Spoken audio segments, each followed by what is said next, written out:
Çin'in davetiyle Doğu Türkistan'a giden Avustralya'nın ulusal yayın kuruluşu ABC, Çin'in Doğu Türkistan'daki baskı politikalarını deşifre etti. Tamamen Çin'in kontrolü ve izin verdiği yerleri ziyaret eden ABC ekibi, Çin Komünist Partisi'nin yıllar süren acımasız baskısının ardından Doğu Türkistan'ı bir turizm noktasına dönüştürmeye çalıştığını aktardı. ABC'nin 30 Eylül 2023 tarihinde yayımladığı özel raporunda Çin'in baskıları neticesinde Doğu Türkistan'ın dünyadan izole edildiği bildirildi.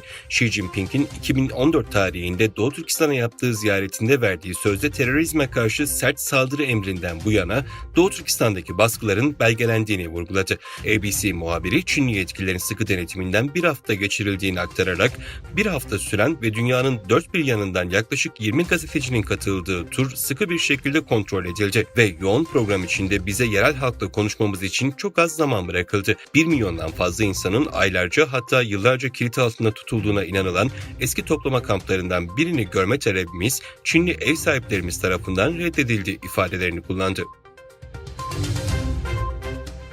Komünist Çin yönetiminin işgalindeki Doğu Türkistan'daki sömürgecilik, kolonyalizm, ekonomik soykırım ve Uygurları köle işçi olarak çalıştırması gibi insanlık dışı suçları işlemekte olduğu gerçeği eski bir Çin Cezaevi İnfaz Koruma Memuru Başkanı'nın itirafıyla bir kez daha kanıtlandı. Özgür Asya Radyosu'nun haberinde Doğu Türkistan'ın Kariye kentindeki bir cezaevi gardiyanının eski ekip başkanı Uygur bölgesine göç eden etnik Çinlilere cezaevinin tarım arazisini sözleşmeyle onlara kiralıyoruz.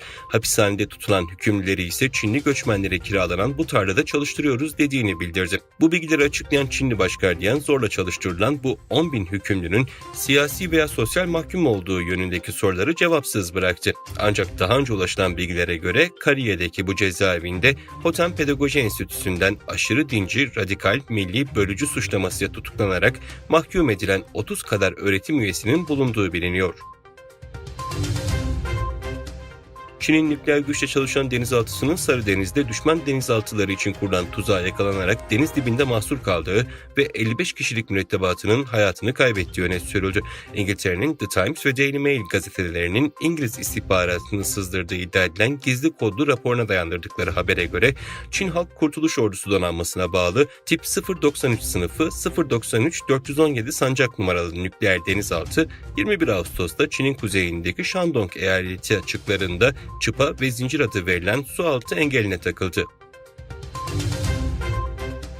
Apple'da en sonunda Çin hükümetinin katı isteklerine boyun eğdi. Apple Store'da yayınlanacak uygulamalar için hükümetin onayı alınması zorunlu hale getirildi. Reuters'ın bildirdiğine göre uygulama geliştiricileri Çin'in Apple Store'unda yeni uygulamalar yayınladıklarında internet içerik sağlayıcısı dosyasını göndermek zorundalar.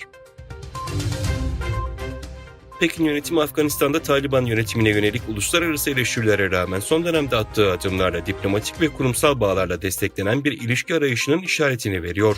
Çin'in yeni atadığı Kabil Büyükelçisi'nin geçen ay güven mektubunu geçici hükümete sunmasının ardından Taliban'ın Dışişleri Bakan Vekili Emirhan Muttaki 4-5 Ekim'de Çin'in Tibet özerk bölgesinde düzenlenecek Trans-Himalaya Forumu'na katılmak üzere ülkeyi ziyaret etti.